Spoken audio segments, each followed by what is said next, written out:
ሰላም ጤና ይስጥልን ተመልካቾቻችን ከናሁ ቴሌቪዥን የመጋቢት 14 2018 ዓ.ም ዜናዎችን ወደ እናንተ የምናደርስበት ሰዓት ላይ እንገኛለን። ከዜናዎቹ ጋር አብራችሁን ቆዩ። ረዴት ጌታቸው ነኝ። አብራችሁን ቆዩ። አርዕስተ ዜና። በኔትወርክና በሲስተም ምክንያት በተቸገረባቸው ቦታዎች ማኑዋል ምዝገባ መጀመሩን ብሔራዊ ምርጫ ቦርድ አስታወቀ። በአዲስ አበባ በ2018 በጀት ዓመት ባለፉት 7 ወራት ከ2000 በላይ ለሚሆኑ ዜጎች የስራ ዕድል መፈጠሩ ተገለጸ። ወደ ውጪ ስናልፍ በዩክሬንና ሩሲያ በህገወጥ መንገድ እየተዋጉ ያሉ ኬንያውያን ምህረት እንዲደረግላቸው ተጠየቀ።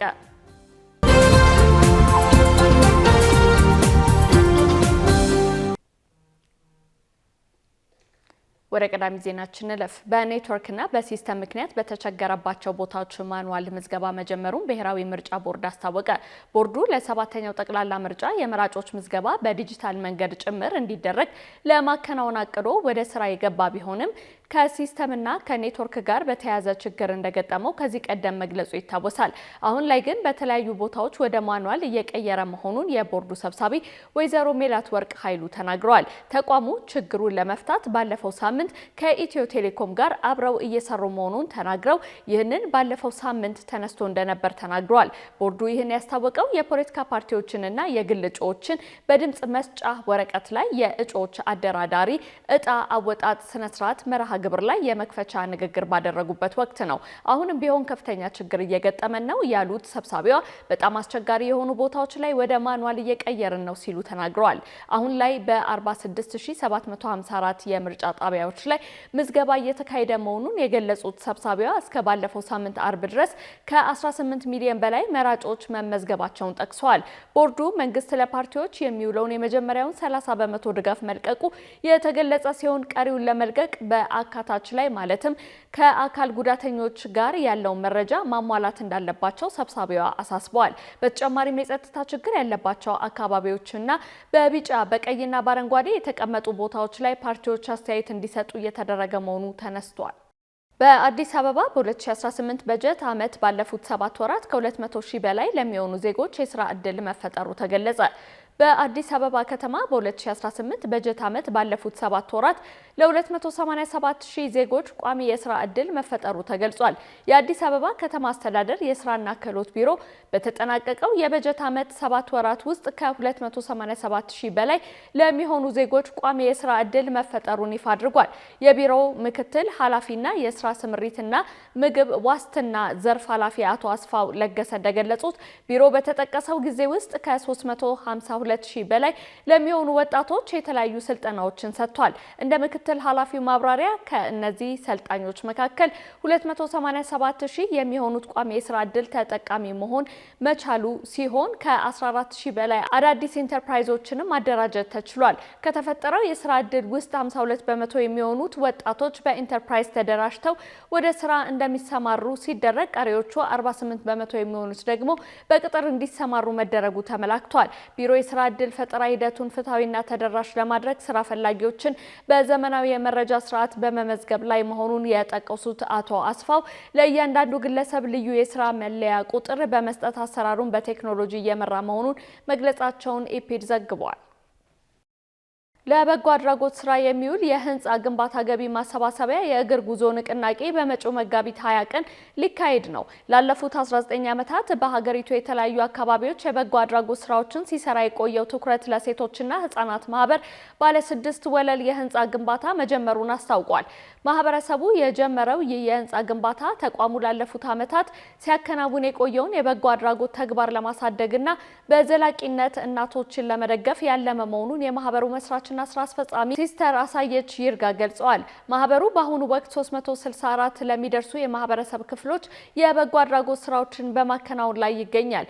ተደራራቢ የጤና እክል ላለባቸው ልጆች የተመጣጠነ ምግብ አቅርቦት፣ የህፃናት መዋያ እንዲሁም የስራ ዕድል ፈጠራን በማመቻቸት የበጎ አድራጎት ስራዎችን በመስራት ላይም ይገኛል። ትኩረት ለሴቶችና ህፃናት ማህበር ከ50 በላይ ለሚሆኑ እናቶች የባልትና ዝግጅት እንጀራ በማዘጋጀት እንዲሁም የእደ ጥበብ ስራዎችን በመስራት ገቢ የሚያገኙበት እድልም በማመቻቸት ላይም ይገኛል። ማህበሩ ላለፉት 19 ዓመታት ሲያከናውን የቆየውን የበጎ አድራጎት ስራ ለማጠናከር የተሰጡ ልቦች ማዕከል ሲል የሰየመውን ባለ 6 ወለል በ146 ሚሊዮን ብር ወጪ በማድረግ ለመገንባት እቅድ ይዟል።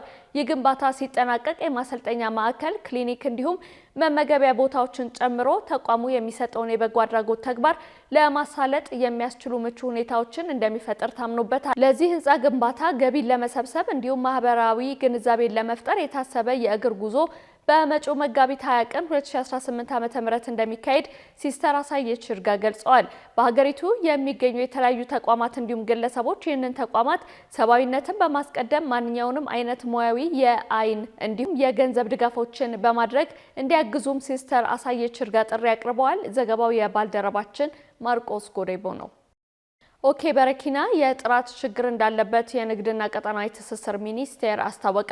የንግድና ቀጠናዊ ትስስር ሚኒስቴር በገበያ ላይ በሚገኘው ኦኬ በረኪና ላይ ባደረገው ጥብቅ የጥራት ፍተሻ ምርቱ አስገዳጅ የኢትዮጵያ ደረጃ መስፈርትን የማያሟላና የጥራት ችግር እንዳለበት አረጋግጧል። በሚኒስቴሩ መረጃ መሰረት ምርቱ የአምራች ስም፣ አድራሻና ብሔራዊ የደረጃ ምልክት የሌለው ከመሆኑም በላይ በላቦራቶሪ በተደረገ ምርመራ በይዘቱ ስታቢሊቲ እና ሶዲየም ሃይድሮ ኦክሳይድ ኮንተንት የጥራት ችግር እንዳለበት ተረጋግጧል። በመሆኑም የህብረተሰቡን ጤና ለመጠበቅ ሲባል ይህንን በረኪና ከመጠቀም እንዲቆጠብ አስቸኳይ ማሳሰቢያ አስተላልፏል። ሚኒስቴሩ በሰጠው መግለጫ መሰረት ምንጩ የማይታወቀው ይህ ምርት አስገዳጅ የኢትዮጵያ ደረጃ መስፈርትን የማያሟላ ነው። ማንኛውም ነጋዴ በሱቅም ሆነ በሱፐርማርኬት ይህንን ምርት ሲሸጥ ቢገኝ ጥብቅ ህጋዊ እርምጃ እንደሚወሰድበት ተገልጿል።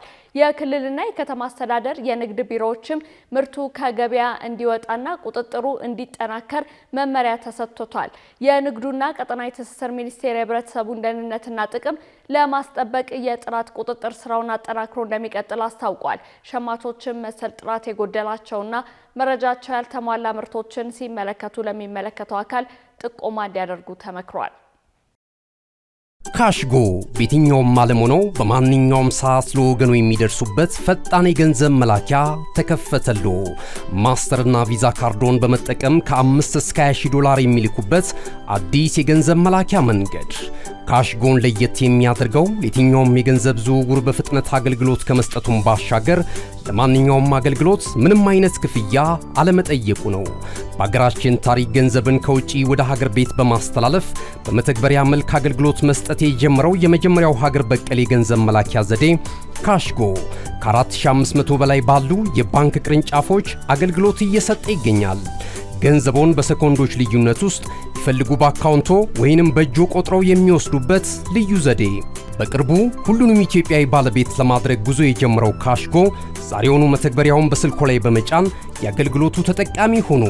ፍጥነት መለያችን፣ ኢትዮጵያን መክፈቻችን፣ ካሽጎ ነው መላኪያችን። ካሽጎ የአዲሱ ትውልድ ብራንድ። ተመልካቾቻችን ያላችሁት ናሁ ቴሌቪዥን ላይ ነው። አሁን ደግሞ ወደ ውጭ ዜናዎች እናልፋለን።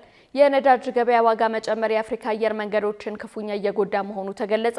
አሜሪካና እስራኤል በኢራን ላይ በከፈቱ ጦርነት ምክንያት በነዳጅ ገበያው የታየው የዋጋ ጭማሪ የአፍሪካ አየር መንገዶችን ክፉኛ እየጎዳቸው መሆኑ ተገልጿል። የጀት ነዳጅ ዋጋ በዓለም አቀፍ ደረጃ እየጨመረ ሲሆን በተለይ የዶላር ምንዛሪያቸው አነስተኛ በሆነባቸው የአፍሪካ ሀገራት ጫናው መጨመሩን እየወጡ ያሉ መረጃዎች ያመላክታሉ። የአፍሪካ 70% የጀት ነዳጅና ኬሮሲን የሚዘዋወሩበት የሆርሙዝ ሰርጥ ሙሉ በሙሉ በኢራን መዘጋቱ ዋነኛ ምክንያት ነው። ግጭቱ ከተጀመረበት ጊዜ አንስቶ በባህር ዳርቻው የመርከብ ጭነት መቋረጡ ከአፍሪካ በተጨማሪ 5% ያህል የሚሆነውን የዓለም የነዳጅ ዘይት አቅርቦት ገበያ ላይ እንዳይውል አድርጎታል። ለአፍሪካ አየር መንገዶች የጀት ነዳጅ ከ30 እስከ 40% የስራ ማስኬጃ ወጪዎችን ይይዝ እንደነበር የአፍሪካ ኒውስ መረጃ ያመላክታል። በፍጥነት የሚለዋወጠው የነዳጅ ዋጋ የመንገድ እቅድ ማውጣትና ዋጋን ያልተጠበቀ እያደረገው ይገኛል። በአፍሪካ የተለያየ አየር መንገዶችን የሚሰሩ ኦፕሬተሮች የበረራዎችን ዋጋ አስቀድመው መጥቀስ አይችሉም። ይህም የነዳጅ ዋጋ ከጨመረ ገንዘብ ሊያስወጣን ይችላል በሚል ፍራቻ እንደሆነ ተገልጿል። ፕሬዚዳንት ዶናልድ ትራምፕ የሆርሙዝ ሰርጥ በ48 ሰዓታት ውስጥ ሙሉ በሙሉ ካልተከፈተ የኢራን የኃይል ማመንጫ ጣቢያዎችን እንደሚደበድቡ ቢዝቱም ለውጥ ማምጣት ግን አልቻሉም። የብሬንት ድፍድፍ ነዳጅ ዋጋ በበርሜል 112.19 ዶላር ደርሷል። በመጨረሻ በዩክሬንና ሩሲያ በህገወጥ መንገድ እየተዋጉ ያሉ ኬንያውያን ምህረት እንዲደረግላቸው ተጠየቀ።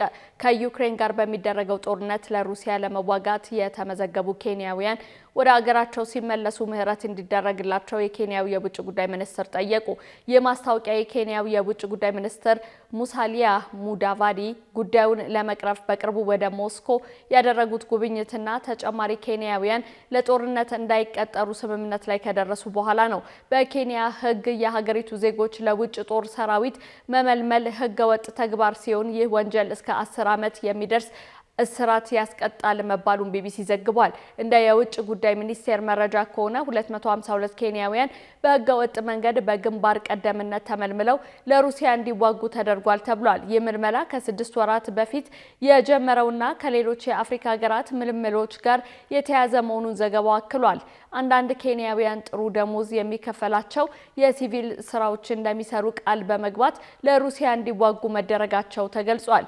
ሙዳቫዲ ከሞስኮ ከተመለሱ በኋላ በሰጠው መግለጫ እስካሁን 44 ኬንያውያን በሰላም ወደ ሀገራቸው ተመልሰዋል ያሉ ሲሆን 11 ሰዎች ግን በጦርነቱ ወቅት ጠፍተዋል አሊያም ተገለዋል ሊሆን ይችላል በሚል ተናግረዋል። በተጨማሪም 38 የሚሆኑ ሌሎች ኬንያውያን በአሁኑ ጊዜ በተለያዩ የሩሲያ ሆስፒታሎች ውስጥ ገብተው በአገልግሎት ላይ ይገኛሉ ነው ያሉት። ሚኒስትሩ አክለውም 160 የኬንያ መኮንኖች አሁንም በጦርነቱ ውስጥ በንቃት እየተሳተፉ መሆናቸውን አረጋግጠዋል። ሩሲያ ቀደም ሲል ሁሉም የውጭ ተዋጊዎች የሩሲያን ሕግ ሙሉ በሙሉ በማክበር በፈቃደኝነት እንዲቀላቀሉ ጥሪ ማቅረቡን ዘገባው አስታውሷል። እነሆ የምስራች! የ10 አየር መንገድ የበረራ ትኬት ለውድ ደንበኞቹ በተቀላጠፈና አስተማማኝ በሆነ መንገድ እያቀረበ ያለው በዚህም በደንበኞቹ የተመሰገነው ጉዞጎ አሁን ደግሞ ተደራሽነቱን በማስፋት ተጨማሪ ባንኮችን በማካተት ለውድ ደንበኞቹ የበለጠ አስተማማኝ ለመሆን ችሏል።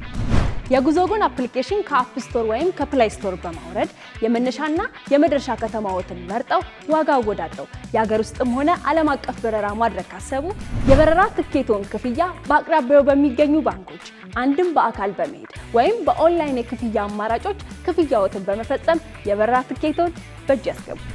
ከዚህም በተጨማሪ እንደ ሁሉ ጊዜው ወደ ጉዞጎ የጥሪ ማዕከላችን 7473 በመደወል ከሙሉ የበረራ መረጃ ጋር የ24 ሰዓት የትኬት አገልግሎት ማግኘት እንደሚችሉ ስናበስሮ በታላቅ ደስታ ነው። ለበረራዎ ጉዞጎ።